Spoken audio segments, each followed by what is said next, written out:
Olá, tudo bem? Você está no canal Aprendiz do Evangelho.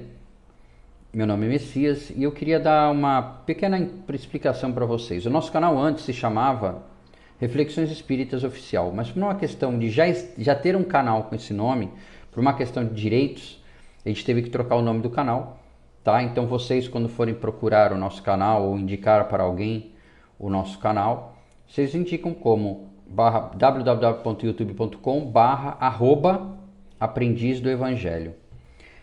E no nosso canal nós temos algumas playlists. Temos a playlist do Médico Jesus, de José Carlos de Luca, todos os dias às 18 horas. Temos o livro Roteiro, do Francisco Cândido Xavier, através de Emmanuel. E temos também uma playlist do Nosso Lar, que são algumas palestras, né, que nós damos, né, um grupo que nós temos aqui no Ceará de José, aqui em Santos. Toda quinta-feira a gente faz um grupo, né, de estudos sobre um capítulo do Nosso Lar. Ele é gravado e depois eu posto aqui no canal, tá bom? Mas hoje nós estamos no capítulo 4 desse livro, Roteiro, cujo título é Na Senda Evolutiva. Quantos milênios gastou a natureza divina para realizar a formação da máquina física em que a mente humana se exprime na Terra?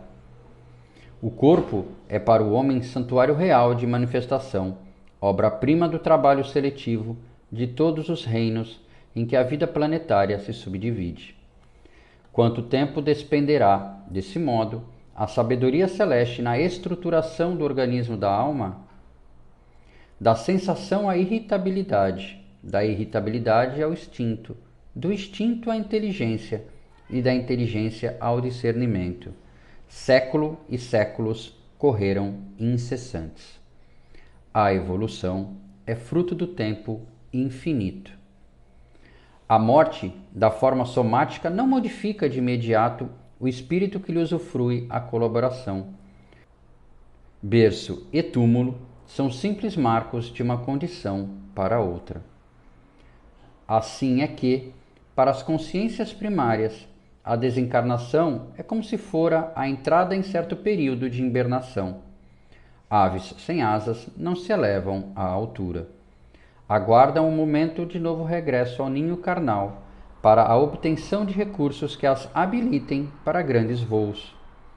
Crisálidas espirituais imobilizam-se na feição exterior com que se apresentam, mas no íntimo conservam as imagens de todas as experiências que armazenaram nos recessos do ser, revivendo-as em forma de pesadelos e sonhos, imprimindo na mente as necessidades de educação ou reparação, com que devem comparecer ao cenário da carne em momento oportuno. Para semelhantes inteligências, a morte é como que a parada compulsória, por algum tempo, diante dos mais altos degraus da escada evolutiva que ainda não se acham aptas a transpor. Sem os instrumentos da exteriorização que lhes cabe desenvolver e consolidar, essas mentes, quando desencarnadas, sofrem consideradas alterações da memória. Quase sempre, demoram-se nos acontecimentos que viveram e, de alguma sorte, perdem temporariamente a noção do tempo. Cristalizam-se dessa maneira em paixões e realizações do passado, que lhe és próprio, para renascerem na arena da luta material, com as características do quadro moral em que se coloram, desintegrando erros e corrigindo falhas, edificando pouco a pouco as qualidades sublimes com que se transportarão às esferas mais altas. Em razão disso, os espíritos delinquentes ressurgem nas correntes da vida física, reproduzindo no patrimônio congenial as deficiências que adquiriram à face da lei. O malfeitor conservará consigo longo remorso por haver desequilibrado o curso do bem, impondo lamentável retardamento ao avanço espiritual que lhe diz respeito.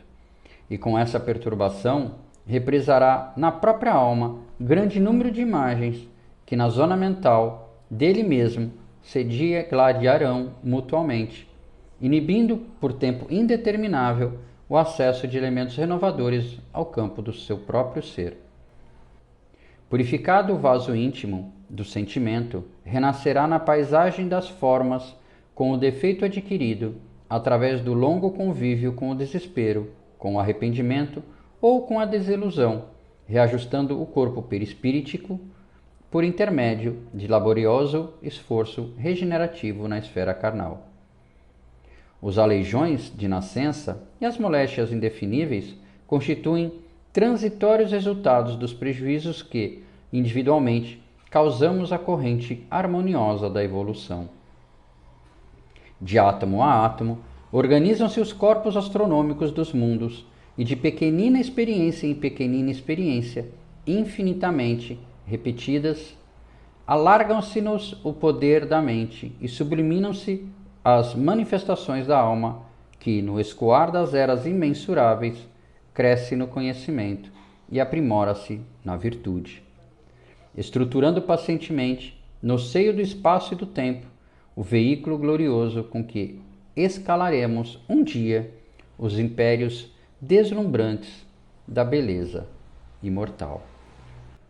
E para nos auxiliar a entender melhor essa situação, Kardec, no Livro dos Espíritos, na pergunta 132, questionou o Espírito de Verdade com a seguinte questão: qual o objetivo da encarnação dos espíritos?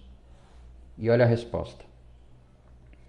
Deus lhes impõe a encarnação com o fim de fazê-los chegar à perfeição. Para uns é expiação, para outros, missão. Mas para alcançarem essa perfeição, têm que sofrer todas as vicissitudes da existência corporal. Nisso é que está a expiação. Visa ainda outro fim a encarnação, o de pôr o espírito em condições de suportar a parte que lhe toca na obra da criação. Olha a importância da nossa encarnação. Para executá-la é que, em cada mundo, toma o espírito um instrumento de harmonia com a matéria essencial desse mundo, a fim de aí cumprir, daquele ponto de vista, as ordens de Deus. É assim que, concorrendo para a obra geral, ele próprio se adianta. Ou seja, sendo caridoso, sendo fraterno. É assim que a gente se adianta. A reforma íntima é a nossa maior ferramenta. E tem um comentário de Kardec ao final. A ação dos seres corpóreos é necessária à marcha do universo. Deus, porém, na sua sabedoria, quis que nessa mesma ação eles encontrassem um meio de progredir e de se aproximar dele.